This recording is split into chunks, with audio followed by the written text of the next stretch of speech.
Bradder's no-nonsense hits. Well, I have a very special guest joining me today for our Panto Special. He's a staple of the Bristol Hippodrome pantomime and has been for many years. But he's also an amazing West Country comedian. Please welcome to the show, Mr. Andy Ford. How are you keeping?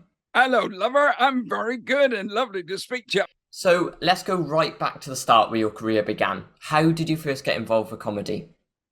Oh, flippin' heck. We are going back. Well, this Christmas Eve will be my 54th anniversary as a paid performer. And I did my first gig when I was 12 years old in Exeter in Devon. But starting out then, I played the banjo and I sang, and then eventually moved up to guitar, and I joined groups, and I eventually went solo as a singer-guitarist. And during these solo gigs, I eventually started thinking, well, I'm going to do something to my voice here if I sing all night long. So I started introducing a few funnies, and I've always loved comedy. I grew up with enjoying the Goons and Monty Python and stand-up comedians from the 70s and 80s, which I also love that style. So I started introducing jokes, and gradually the comedy sort of took over from the singing. And that's why I ended up being a comedian. Yeah, well, you are the funny man for the West Country, and I will touch upon Panto later, but the reason why I came to watch the Bristol Hippodrome Panto was because of you. Big compliments to you for that. Are there any people that have influenced your comedic style? Oh, loads. How long have you got? Tommy Cooper was a massive influence on me. Morecambe and Wise I saw live when I was about 11. I'm assuming because you're a youngster, you know who Morecambe and Wise are, do you? Definitely. Yeah, well, they were the staple of comedy, and they were so good, and all the stuff that looked like it was a mistake was brilliantly rehearsed, because they started off doing the music halls in the 50s, just after the war, and they would do 2 shows a night, 6 days a week in theaters, and it was a really tough way to learn how to do your comedy. That's why they became so brilliant. So by the time they got on TV and had their own primetime shows, it was completely honed. And I love that idea of learning learning your trade and then adding to it when you're in a position to know what you're doing and how to sell the comedy. And I feel sort of a bit closer to that position now myself, because I've done it for so long, but they really were the experts. Yeah, I think the main reason I know about them is because they did their song Bring Me Sunshine, and when they were on the TV, you used to be like, oh, watch this. And I used to find it hilarious when they were doing all the saucepan and the eggs going up and in time and whatever. But you can't learn that in 5 minutes, you know. That takes 20, 30 years to hone that skill. To make comedy look easy is really difficult. You've told us how long you've been doing it, 54 years, which is immense. Do you still get that buzz going on stage in front of a crowd? Oh, it's the reason I get up in the mornings. Yeah. And I'm with a wonderful lady, my wife now, of 25 years next year, but we've been together for 32 years. She knows what motivates me. She knows what it means to me. And yes, she's the love of my life, but comedy is also a massive, important love of mine. I love writing. In fact, today and yesterday, I've been writing suggestions and little tweaks to this year's panto because it's a comedic thing, I suppose. Yes, that's a good laugh. But if I choose that word instead of that word, will it be bigger? Will it hit with the audience more? And it's that sort of thing. It's like a learning process that never stops, Jan. I think it's quite amazing how even just tweaking one little word can just get you more laughs. That really does amaze me with comedy. Maybe you hold it for 2 breaths instead of 1 before you do the tagline. Maybe you take the tagline, which is a punchline. Sorry, that's a bit comedy speak. You take a punchline, and maybe instead of doing it all in one go, you do half of it, get the laugh of that, let people carry on laughing for a while, and then deliver the second half of it. It's all that sort of thing. And the expert on that, of course, was Mr. Ken Dodd. Yes. Genius. The one man that could go for a gig and make it last 5 hours. Yeah, but that's because he had all the material honed, and then you double that with his unbelievable confidence, which obviously comes from his success. And when you, for example, when I do a gig and it's sold out, when you walk on the stage, you know that people have just paid to see you. Your confidence couldn't be up anymore because Yeah. they're there to see you. And Ken Dodd did that throughout his career. So why would he not stand on the stage and believe in what he does? And that's the joy. That's when comedy gets so addictive, is when you know what you're doing is appreciated, and then you can play with it even more. There's a real power and love that comedy gives you, that feeling. And playing, this is my 11th year. I know we're talking about panto later, but it's my 11th year at the Bristol Hippodrome, doing the panto there. And I know, and I'm sure in my heart, that the people that come to see me, they come to see me because they like what I do, and I make them feel happy, and they love to laugh with me. So, and my confidence comes from knowing that. And the other joy about playing at, the number one venues around the country in pantomime is that you get to work with people that know. I mean, Craig's not a comedian per se, but he's very confident in his own ability. Yeah. Back to what I was saying about Ken Dodd and stuff, he knows that people like him, and therefore he gives them exactly what they want. And same with Leslie Joseph, who's honed her comedy over so many years. Okay, it's different than stand-up, but she started off in the theater, so she knows how to deliver and how to project her voice and stuff, and her timing was immense. So standing on stage and doing comedy with Leslie Joseph was a real gift. So you completed your autumn tour in October this year, which was 2023, of course, and Yes. the reviews were raving. How did it go for you? Oh, I loved it. I loved it. It's that thing again where you go out and know that people want to see you. And, I can't do a complete brand new show every year because you have to bed material in with an audience. So I try and vary the material in as much as I won't do the stuff that I did last year, this year, but also I've got to write some new stuff because that's important for me as a comedian. So I had about 2 or 3 brand new routines this year, which I put amongst other material that people love and love to see me do. It's strange with comedy, but when audiences really love a gag, they want you to do it, even though they know how it ends. Yeah. So it's that balance of giving the people what they want and some new stuff as well. I'd hate them to think I'm just recycling every year.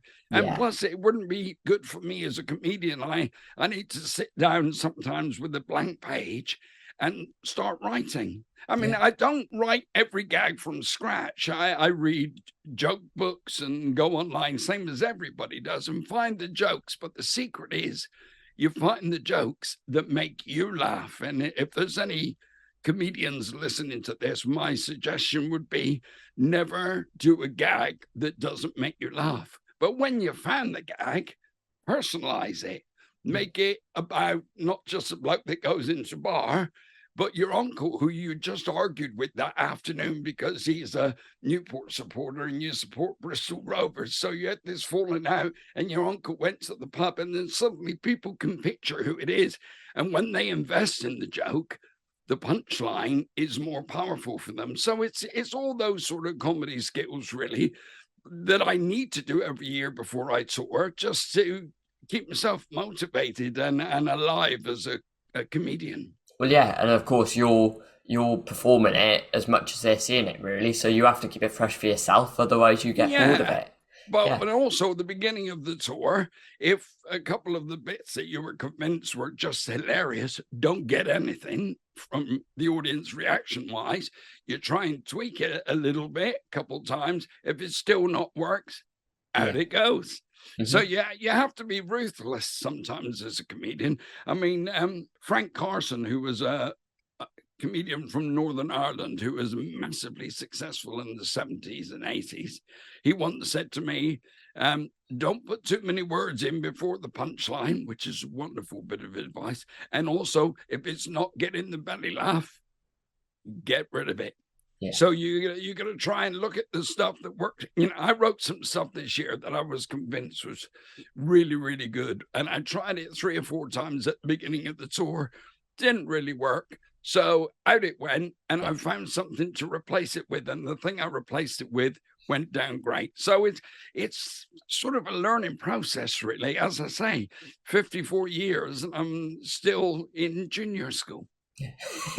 Yes, of course. I love the fact that you mentioned that, really, when stuff doesn't go right, because I think people think, oh, you're a comedian, stuff always goes right, and really even you can say it doesn't always go right. You have to tweak it, and you have to do stuff to it, and you have to make it work for the audience and for yourself, really, don't you? Yeah, but the difference is now with experience, if something doesn't work, I've always got a get out clause, If the gag doesn't get what you expect from an audience, you're straight in with, and this next gag you'll laugh at even more. I was quite happy with the way you laughed at that one, but so you cover yourself, you cover bases, and you keep talking to keep people engaged. If you do a gag, it falls flat, and you leave it, there would be an awkward silence, and then comedians worth their salt never leave an awkward silence unless it really needs it for thinking time for an audience. So there's lots of different techniques involved, but I'll always cover my back, but I'll know in my heart if something hasn't worked properly, and out it goes, and in comes something else. Well, I'm sure you're always coming up with new things, as you said, for your shows and pantos. Do you ever struggle to sleep at night due to thinking of new ideas, or do you nerves? All the flipping time. Drive my missus up the wall. I used to have a pen and paper next to the bed and just jot things when they come to me. But sometimes I'll be lying in bed and scare my missus to death and suddenly laugh out loud because I thought of something. What's happening? We got a burglar. So you can't, as a comedian, you can't really switch it off. I do my best now to know if I'm touring, say I start touring next April and May, which is quite a strong possibility at the moment, I'll try and stop myself from writing until, say, March. Yeah. Otherwise, I won't get a life in between. And when I finish panto at the end of December, I need a come down time because panto's very demanding. Yeah. And, and I'm a husband and a father and a granddad as well. So I've got to compartmentalize my writing stuff, really. So, after panto, 2 months to relax and be me, and then straight back into it and carry on with whatever I'm going to put together for next year. Yeah, I'd be awful as a comedian, I got to admit, because I'm the type of person that laughs before I've even told the jokes. I know how funny it is in my head. I'm awful for that. But have you ever laughed at your own routine on stage? Always laugh at it. And especially when I do an ad lib, someone says something in the audience and I come back with something. If it makes me laugh, I think it's quite nice when a comic laughs. I mean, it wouldn't work for a Jack D or someone like that who has a stoic type miserable style of presentation. He has to hold that together for it to be credible. But I'm a silly sausage, and if something makes me laugh, I'll just giggle my way through it, even on the tags of a joke that I know, and the audience laugh. I might just laugh because sometimes a joke can make me laugh every time I hear it. Because it's so well structured and so good, and I'm so pleased and happy at the way I'm delivering and I'm getting the response I want. Sometimes that just makes me laugh. That's the one thing I've always noticed when watching your comedy is that you're always, I don't know how you do it, you're always happy when you're telling everything. It could be the worst of days and you're just like, let me tell you the next gag. This one's going to be funny, right? And it's like, it's amazing. I love it. Yeah, life, life goes on in one thing, but if you're booked to do a show, people don't care what's happened to you in your life. I mean, they would do if they heard, but they're not out for a documentary or sadness. I've gone on stage, and I won't mention what's happened, but I've had some tragedies in my life and family life on the day that I'm performing. But the audience haven't paid to see that. They've paid for you to make them feel happy. So make them feel happy is an honor and a privilege, and it pays for my life. So even whenever stuff happens to me, I have to find a way to just go out and do what I do.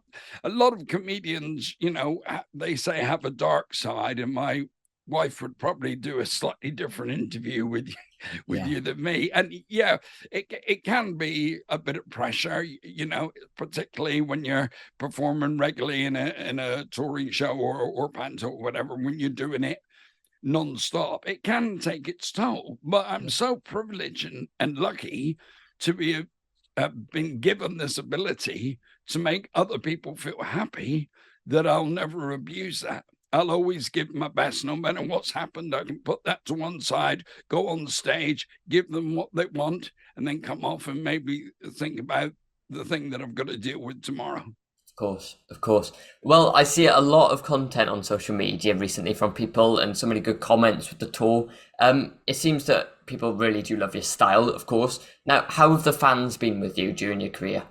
Oh, great, really. I think the biggest thing has been, and you said the question, so I'm going to have to say the P word, panto changed everything. Yeah. Because as soon as I started doing the big pantos, I mean, I did some touring pantos for a while, and they were great for training.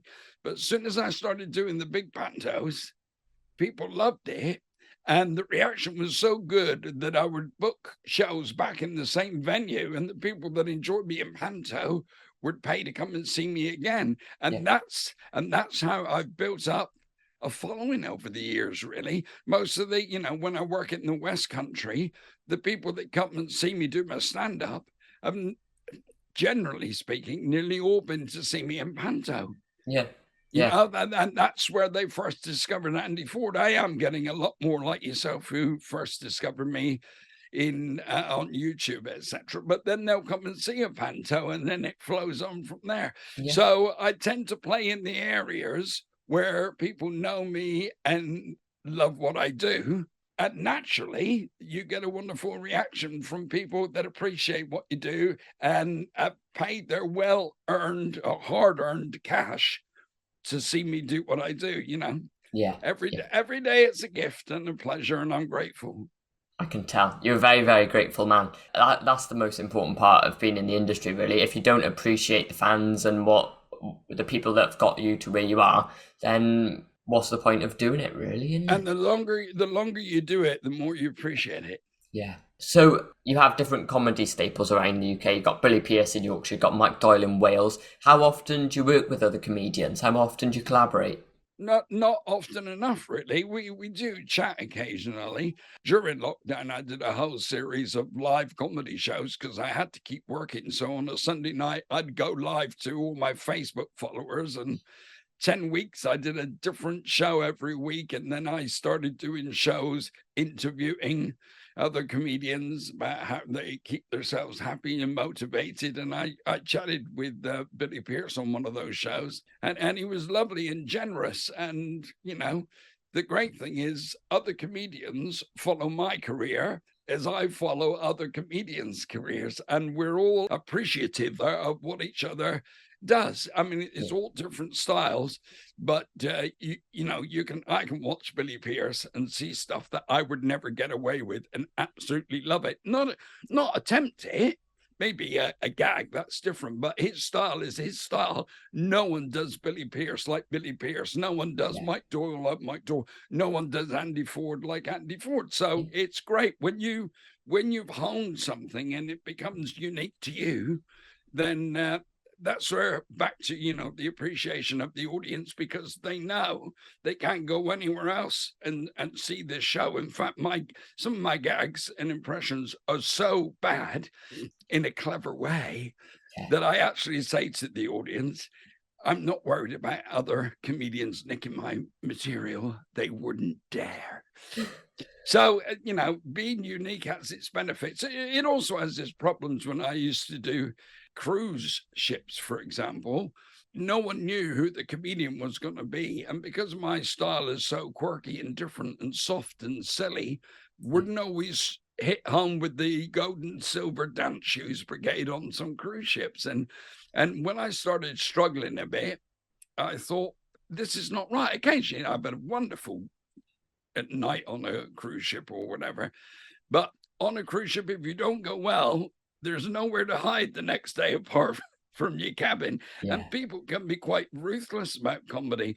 In their minds, if something's not funny, you can't fight your corner. I did try to once, but if someone believes you're not funny, that's it. That's their reality. So there's no point in fighting it. So what I did, from having fantastic shows on cruises and then real tough times, I've decided that genre didn't fit me. So I started doing, like I said, putting on shows in areas where I've done panto and people already like me. And now I only play to people that want to see me. And that is fantastic. We've got to cover your autobiography that you released, very appropriately named Pantos for Life, Not Just for Christmas. Mm-hmm. What inspired you to write that? Well, I suddenly thought, I better do it now. I'm 66 now, and it still leaves time for a bit of a sequel. In fact, I can reveal that there should be a sequel coming out next year called Pantos for Life, The Stuff I Forgot. Because after writing it, I suddenly thought, I didn't mention that. And of course, this year, I've got to add that I'm working with a Knight of the Realm, Sir David Suchet, and a pop star, Faye Tozer. So who knows what's going to go on in rehearsals and the actual run in Bristol. So hopefully there'll be some stories to tell and appreciation of working with these wonderful people. Plus, there's a lot of stories I forgot to put in the original autobiography. So there's more where that came from. Well, that's exclusive to listeners now. We've got another autobiography coming out. So if you manage to get one of his normal autobiographies, then next thing you know, you may have the next one. So that's brilliant. So on the first day that was released, it got up to #1 on Amazon under the TV performers category. How did that make you feel? I was dancing around the front room, mate. My missus said, if you hit #1, screenshot it. So it was #2 for quite a while. And then just before we went to bed one night, I think we were up till about 1 or 2 in the morning or something. I said, I'll check it. And I checked it, and there it was, #1. Screenshot it. So yeah, I am an Amazon best-selling author, #1 in the charts. So I'm really, really proud of that. Now, I've written loads of scripts and stuff over the years, but it's the first time I've written a book, and I'm really proud. And I've got so many flipping ideas now in my head for other books, not just about my life. So it sort of may have opened the floodgates. Who knows? Watch this space. Brand new author, Andy Ford. Author, comedian, all-round panto star. We'll just have to make a list now. So where should people buy it? You can get it on Amazon. Just search Pantos for Life, Not Just for Christmas, by Andy Ford or Andrew Mogford. Either or, you'll find it there. And it's $14.99, and it will get delivered to you within a couple of days. Yes. Well, the one question that people are going to ask before they buy it is, why should they buy it? So you explain, why should they buy it? Well, if they're interested in me and what I do and how I do it and why I do it and where I came from and the stuff that went right and the stuff that went wrong and the people in my life that have passed away that I miss and love very much and talk about in the book. If people want to know about Andy Ford's life, how I got to become the guy that stands on the Hippodrome stage and make people laugh, it's there for you. The whole thing is there. As I say, a couple of bits missed out, so there may be a sequel as well. But how I feel, why I do what I do, why I love what I do, it's all in the book, mate. Perfect. Of course, we are here for our Panto Special. That's the reason why we brought you on. So let's cover the main part of your life. When did you first watch a pantomime?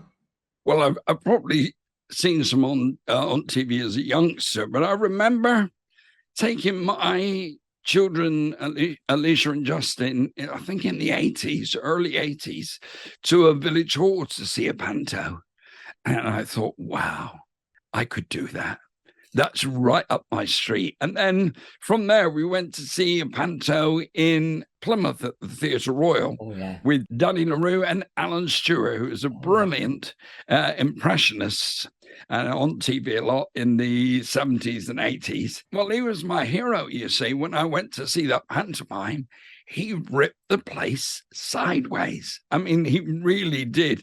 He was so funny. He did a thing about Michael Jackson and George Formby together with all Michael Jackson moves, and George Formby's Turned Out Nice Again comedy, and it was just genius. I'm pretty sure he put that together himself. In fact, it went so well that Danny LaRue rang up the producers and asked them to give him slightly less stage time, Alan Stewart, because he was going too well.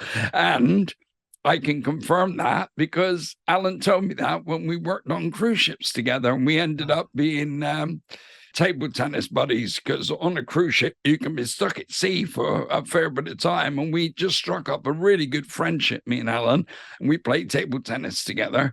And he told me what happened to him with Danny LaRue. And I can confirm that because it's happened to me. I won't tell you the names of the people that were a little bit, let's just say, trying to stop me from going as well as I was going. It happens. It happens. But if people try and stifle my creativity and performance, I tend to go the other way and go even bigger, because I'll always be respectful and give everyone around me the lines they deserve, and realize that their skills are different to mine and their skills need to shine in the show. That's what makes panto so wonderful, because it's an amalgam of different skills and styles.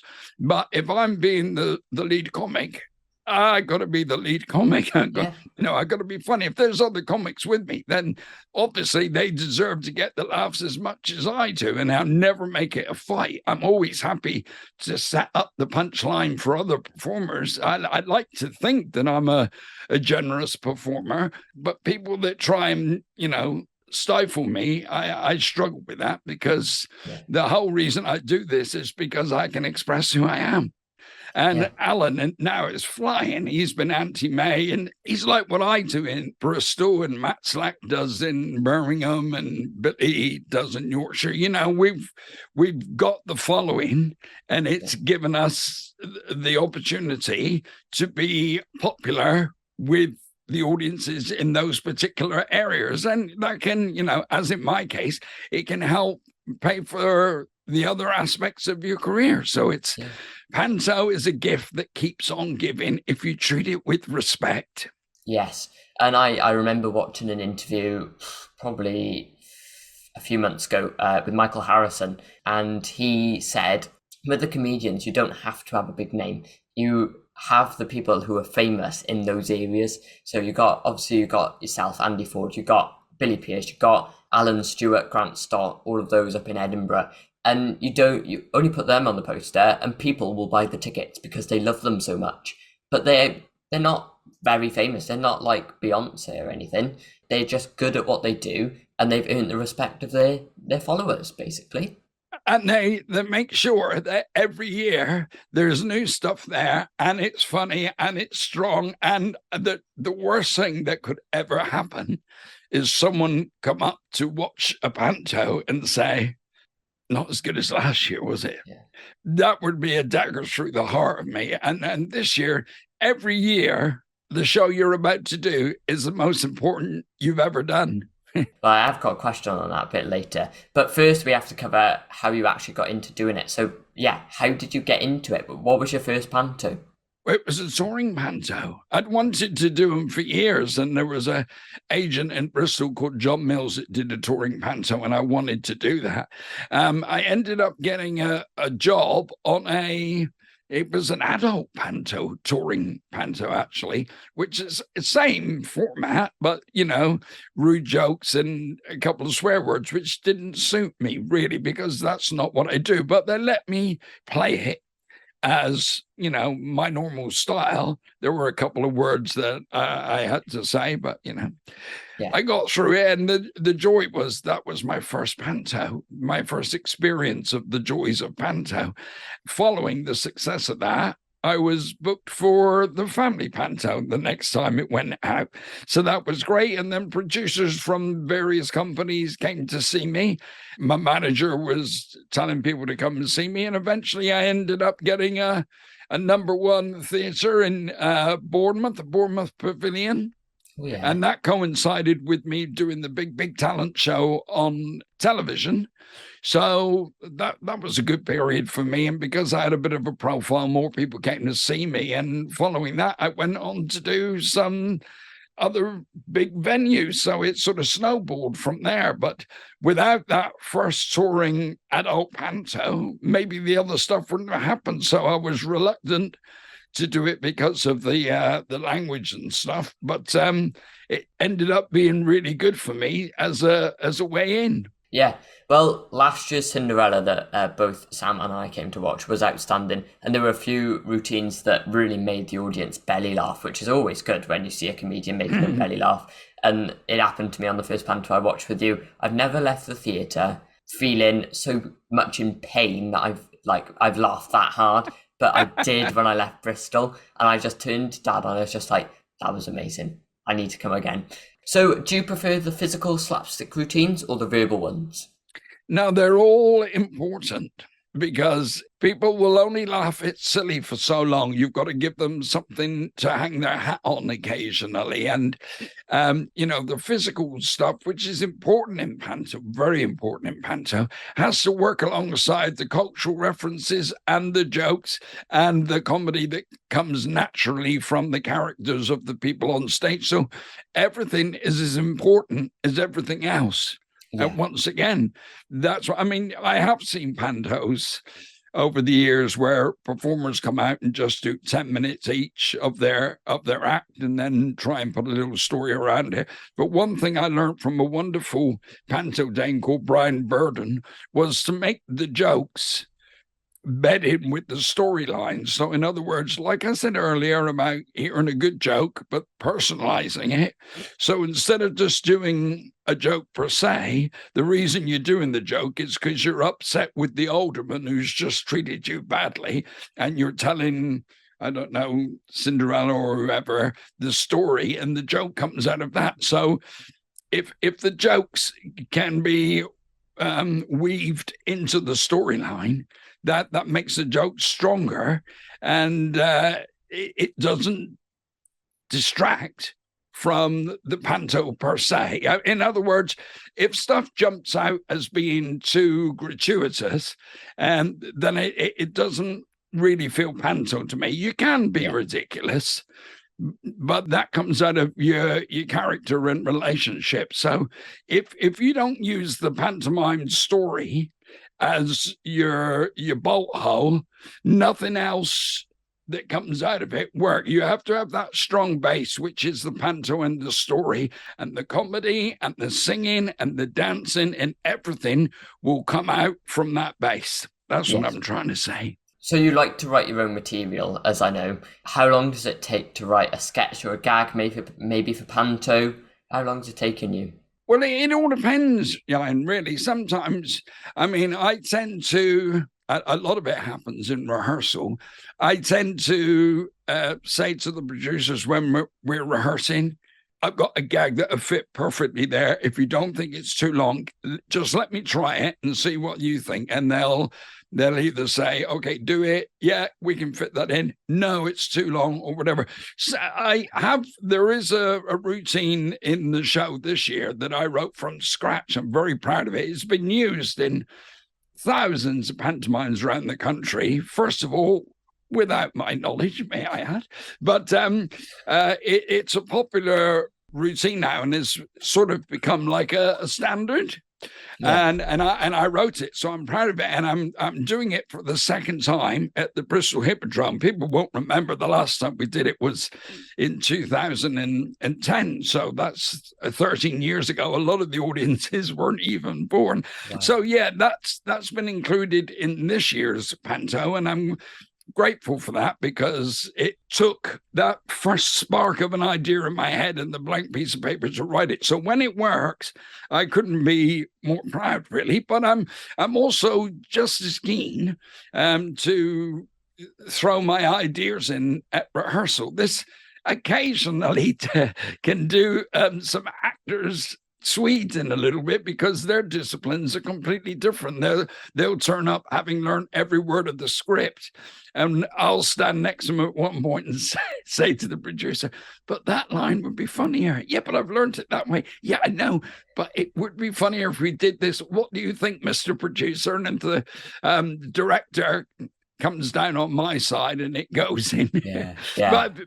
But it, as I say, it's that amalgam of all the different disciplines. But very rarely, I think Les Dennis said the same, Billy Pierce said the same, very rarely do they go into panto rehearsals having learned everything precisely, because it always changes when you add the personalities and the rehearsal process. Yeah. And I love that. I mean, that's the bit of panto that is one of the most special things, obviously, opening night and working with an audience. And the pantomime changes over the first week, because the bits, it gets tighter for a start, and the little ad-lib bits that jump in, if they work, they stay. And it's always that balance of improving it, but not making it last too long, because people have still got their buses and taxis booked. Yeah. So, but to be honest, I've just loved the process of rehearsal when we meet for the first time. We've had a launch for this year's panto, but we haven't sat down and started to go through script yet. And that's where the magic happens in rehearsal. Is the script looking good for the show? I'm guessing it's hilarious. It's hilarious. I mean, there are a couple of bits in there of mine. That's the other skill set for comedians. You can't rewrite everything. You can't. And the writers are good. They're brilliant. The writers for Crossroads Pantos are like the best. They're really funny. The scripts are fantastic. I just, might change a little bit because I speak slightly different to what other people do speak. Yeah. So that it would change a little bit there. And you've got to be respectful as well. If someone's worked for years and years, if it ain't broke, don't try and fix it. I keep getting ideas. Sometimes you have to just say to yourself, just stop for a second, Andrew. Everyone else knows what they're doing as well as you. Let's see what comes out. And if it's working and it doesn't need this brilliant idea that suddenly popped into your head, keep your trap shut and let's do it the way it's written, because it's working fine. So sometimes I have that battle with myself, because I'm always keen for things to be funnier and bigger, and sometimes they're funny enough. Yeah. Well, you've been to many places during your pantomime career, not only Bristol. You've been to Woking, Plymouth, Dartford, but what has been your favourite venue to work at? I think I know the answer for this one. So there's so many wonderful places I've worked. I've walked out and topped the bill at the London Palladium, which was just an awesome night. I mean, to stand on the stage where Eric and Ernie and Laurel and Hardy, who coincidentally, have both worked at the Bristol Hippodrome as well. It has to be the Hippodrome, I think, the Bristol Hippodrome. It's just, and it was created by the same guy that created the London Palladium, Frank Matcham. He's a theatre designer. But I've worked Her Majesty's Theatre and Drury Lane and all that. I've done the big West End stuff, and of course the fantastic Theatre Royal in Plymouth, but also smaller venues around the country, Croydon, Bromley, Northampton, what's the other one? Milton Keynes, where I worked with Henry Winkler, who was the Fonz on Happy Days. And, they're all wonderful places, and I'm so grateful to work them. But when I walk in to the Bristol Hippodrome, it's like I'm coming home. In 2015, I was there with Warwick Davis, and the producers asked me to come back the next year to do Aladdin, but as a dame, and I didn't want to perform as a dame. And as it turned out, Warwick and I wrote the panto together for the following year in Woking. So I moved away from the Bristol Hippodrome for about 5 or 6 years. Yeah. And then Crossroads and now brought me back to the Hippodrome. And it was the first time I performed there after a gap of about 5 years. I thought, it hasn't changed. It still is wonderful. And the people are still the same with me as when I left. So, 11 different shows at that theatre. And I've always had the same dressing room as well, which I absolutely adore. I'm the lucky one, really. Yeah. So I think the Bristol Hippodrome is the place for me. Yes. Well, last year, and correct me if I'm wrong, you performed to over 80,000 people in the pantomime, didn't you? I know, unbelievable. I couldn't even get tickets for my family in the end. It was just impossible. Speaking to the theatre manager for this year, by the way, ladies and gentlemen, if you want to come and see our show, get your tickets now, because sales are apparently up from last year. And we couldn't fit any more in last year. And it's a limited run. So if you want to come and see Sir David Suchet and Faye Tozer and myself and Kerry Dupree, get your tickets now. It's going to be a really funny show. The script is so good. Yes, good. So what makes that Bristol pantomime? Because it's in Bristol and the audience are Bristolians, generally speaking. We do get some reprobates from South East Wales occasionally coming across the bridge, but primarily, and you're always welcome. I love Wales. And, people come up from Somerset and Devon and Cornwall to see the show. But primarily, it's a Bristolian audience. And they're great for me because although my accent's not completely Bristolian, it's West Country. Yeah. So I feel part of them and they feel part of me. So that's what makes it so special for me. It's where it is and who comes to see it. And add to that, the stage crew and staff of the theatre are so welcoming and lovely to me. And yeah, it's great. What's it like in rehearsals? Does it get demoralizing when people don't laugh at your jokes? Well, I've learned, I used to see, when I started off doing panto, I'd try and change the gags every time, just to get a laugh in the room. But, you don't need it because it's really interesting to watch other people's reaction in the show because they'll laugh the first time you do the gag, but then, when you've done it for the 30th time, it's not going to make them laugh. Yeah. But when I go out onto that stage on the first night and the audience have never heard it before, you can sometimes see the reaction on the face of the ensemble and other people in the show that, wow, that really is funny. Yes, it is. Yes. But you, as a comedian, just have to keep the faith. As we say in the comedy profession, it ain't nothing till you pour an audience onto it. And then the timing changes, the laughter changes the power of the gag, and it's a different world. That's why I say it's important. Panto doesn't work without the audiences, and the audiences are part of the cast. Yeah. Definitely. Well, it's the audience that make or break a show, really, isn't it? If they don't laugh, you're a bit like, oh, right. And if they do laugh, it makes it even better. But you got to know how to conduct them as well, how to give them what they want, make them wait for something. Don't give it to them too early. You're conducting, really, aren't you? That's what, as a comedian, you build them up, you give them the bits they want, and then you hold off on something that they really want so that when you give it to them, boom, it happens. Yes. This year, you've got a stellar cast to work with. You've got Faye Tozer, you've got David Suchet, Kerry Dupree, one of the best dames who learned his craft from Danny LaRue, as you mentioned earlier. Are you nervous to be working with David Suchet? When we met a couple of weeks ago, the first thing I said to him was, Sir David, it's an honor to be working with you. He just said back to me, but dear boy, it's an honor to be working with you. And I thought, I'll take that. I'll take that. And I don't know whether he's Googled me or watched me on YouTube. I know Faye, she says she Googles everyone she's working with to death. to find out all about them. But he seems very respectful and lovely. And I just want him to have the best time of his life, because it's the first time he's done panto, man. It's the first time. And of course, Sir Ian McKellen set the precedent for Knights of the Realm doing panto. So why not Sir David Suchet, a wonderful, famous actor all over the world?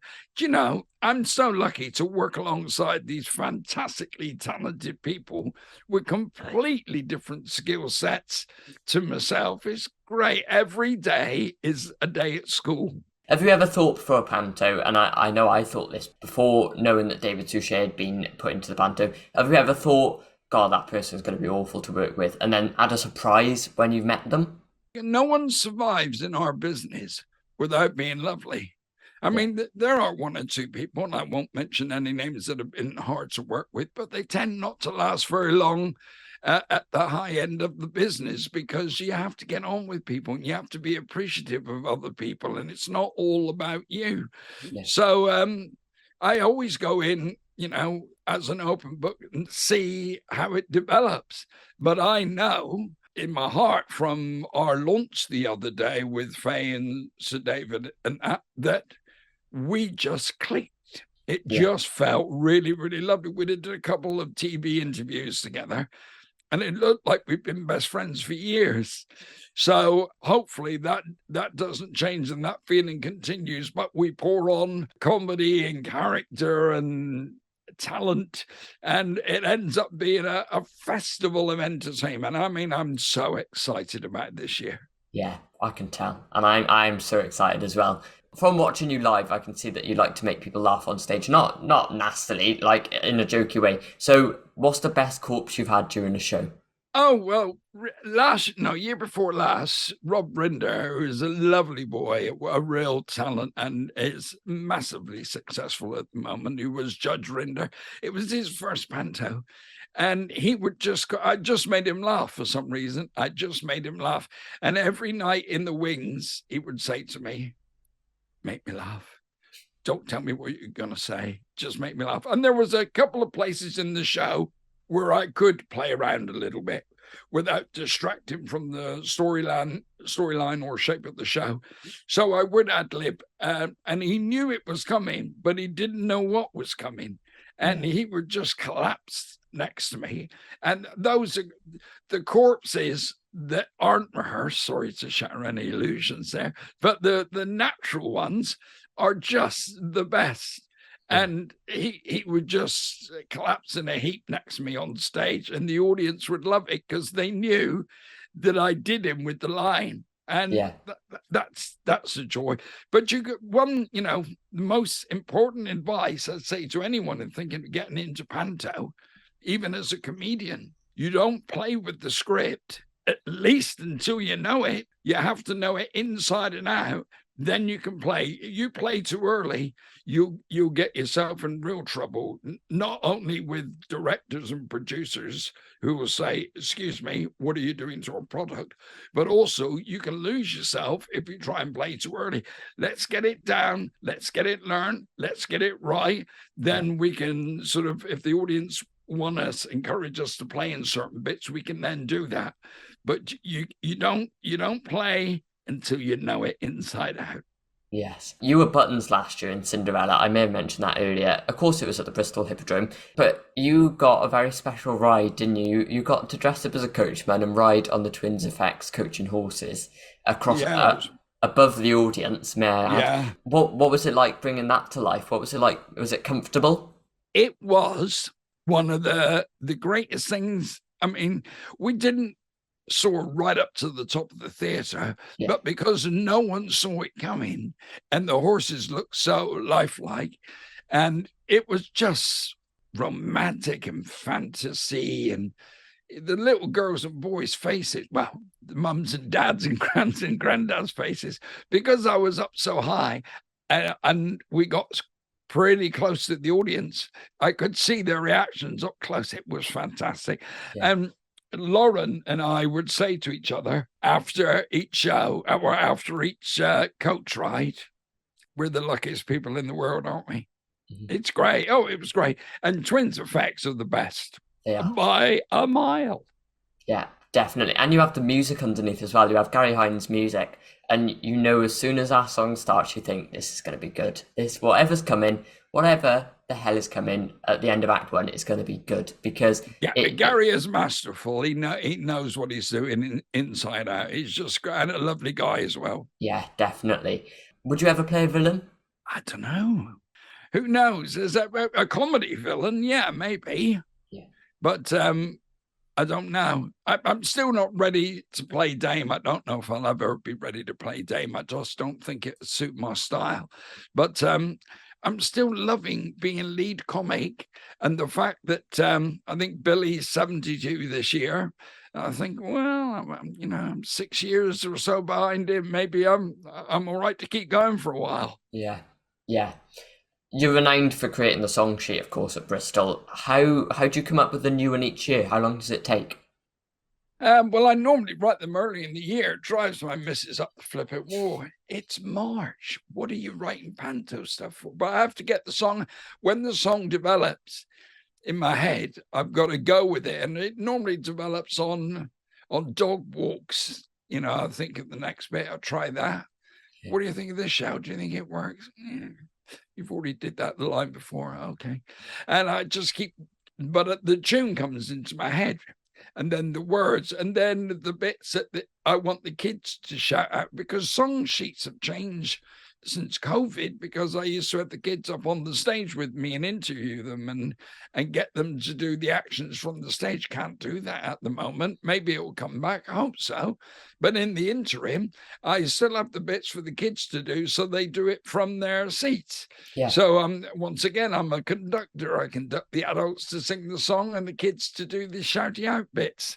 Yeah. So yeah, I love it. And I've written so many song sheets now. I think I'm one of a very few lead comics that actually do that. But because I started my career as a singer and in dance bands and playing music, I suppose that's always appealed to me. I've released 3 or 4 albums of my own songs over the years, so I love writing songs and playing and recording and all that. So yeah, I couldn't imagine. I mean, not every song I've ever written from panto has been accepted, but the majority have. And this year's is one of mine, yeah. Yes, good. We love to hear it. Have you ever had a bad song sheet experience? Yeah, occasionally something happens, and if the kiddie cries, you can't really do anything about that.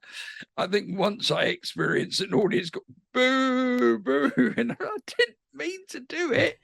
And so, but very rarely that happens. And that's why you have to, when the kids come on the stage with you have to let them be the star. You don't get gags on the back of the kids. Yeah. You set them up so whatever they say receives a reaction from the audience. For example, if there's a little girl on stage with you and you say, "You're really beautiful, aren't you?" And normally they'll get embarrassed or they'll say yes. Either way, that works with the audience. And you say, "Have you always been beautiful, or did it happen last Tuesday?" Yeah. And whatever they say is a laugh. Always been beautiful, laugh. Last Tuesday, laugh. Yeah. Get embarrassed, laugh.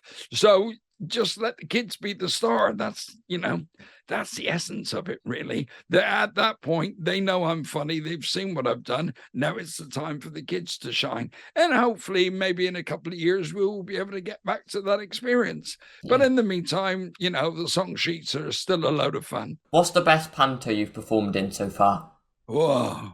The most wonderful moment for me was working alongside Barbara Windsor, because I was part of her contract. We were meant to work together years before that, but she wasn't well enough to perform. And she always said that if she ever did panto again, it would be with me. And when she came out of EastEnders, I was one of the clauses in her contract. One was a brand new set for the show, and another one was Andy Ford was the lead comic.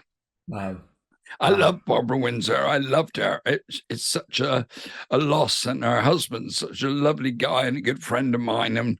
And Barbara used to have the dressing room next to me at the Bristol Hippodrome, and we were just like the best friends. She'd come and sit on my sofa with me, and we'd drink tea and coffee and chat about the Carry On films. And as a young lad growing up, completely in love with this lady, for her to turn into a really good friend of mine and my wife, and same with her husband, was just probably the best thing that's ever happened to me in show business. You know, it's right up there with shaking hands with Her Majesty the Queen. In the Royal Variety Show. So I suppose those are the two gems. The listeners in Wales that haven't seen you in a show may not know your West Country slang. It's very unique. Is there any phrases you could teach us? Well, Gert Lush means, if you break it down, it always sounds rather confusing. I think they say lush in Wales, don't they? Yes. Pretty sure they do. Gert, G-U-R-T, is local slang for great. Wow, yeah. Gert is great, and lush is luscious. So greatly luscious means really nice or lovely. Gert Lush, greatly luscious. For some reason, my lover works in Bristol as it works in Devon, where I'm from. But I've always found that fascinating, the colloquialisms, because if you take it, let's just do the left-hand side of the country and go up. If we start in Cornwall, the term of endearment is me handsome. Yeah. Then you get to Devon and it becomes my lover.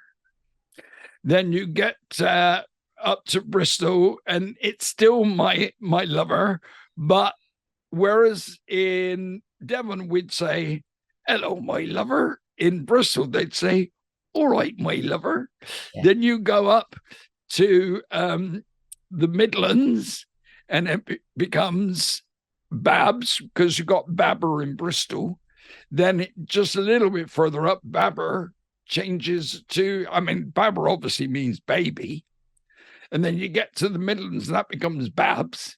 All right, Babs. And that just means, all right, Babber, all right, my lover. Then you get a bit further up and that turns to Staffordshire and Stoke and around there. That suddenly becomes Midduck. Oh, you're right, Midduck. And you get a bit further up and sort of Yorkshire, Lancashire, but you get up to Scotland and that suddenly becomes hen. Wow, yeah. You think duck becomes hen. What do they say in Yorkshire? And I live just above Yorkshire as well. And my wife's a Yorkie. I'll get in trouble for that. But and on the other side of the country, in the northeast, in Newcastle, it becomes pet. Oh, so yeah. a duck and a hen could be a pet anyway. So those terms of endearment are great and localized. And I love that. And that's one thing about panto. Wherever you play, you do your local references. And if you haven't got a great voice for doing accents, which I haven't, I can do West Country pretty good. But if you're working in an area, that's where a lot of actors benefit by doing the accent and the localized language. Then you're in. People love it when you reference where they live and work and spend their life every day. It's really appreciated. So I find all that stuff fascinating. But that's almost another interview, that. Yeah, definitely. It definitely makes the Bristol panto. Even the pre-show announcement, you can hear people cheering. They're like, woo, woo, and you go, hello, my lovers, and it's like, oh, it's Andy. It started. Yeah. People already, you've got them in the palm of your hand there, and they're like, oh yeah, we love this now. So we've got some listeners that have asked some questions. Sam said, did you enjoy the banter when working with Craig Revel-Horwood in 2022? Yes, I flippin' did. He was such a lovely man. And he let me wind him up on stage as well, which is always a joy. And he's such a professional, and he knows I'd never take it too far because his skill sets are completely different from mine. It was lovely to see him again, like with Rob Rinder. He'd just fall about laughing when I did a couple of ad libs. So he was great, yeah. And I did a lovely interview with him, and he was so generous to me. So what you see with the Nasty Craig on Strictly, don't buy that for a second. He's one of nature's lovely people. He's an angel. Well, the next listener said, has there been a favourite character to play over the years? Always been Buttons, always will be Buttons. Buttons is my favorite because it's empathy and comedy, and it's sad he doesn't get the girl, but he still loves her, and he's loyal, and he's funny, and he's a children's friend, but he's sort of after Prince Charming, he's a bit of a hero as well. So yeah, I love him. He's layered, and next to playing Buttons is Mr. Smee. Oh yeah, I love Mr. Smee, and that's who I'm playing this year. So it's an honor. I've played it so many times. The different Captain Hooks I've had.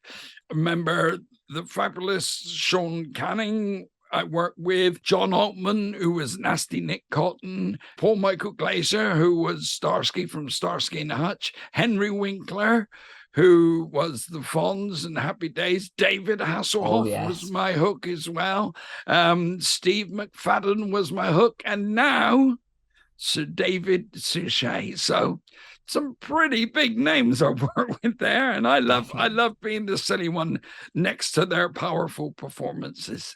Yes. Well, another listener said, what is the most important ingredient for a panto?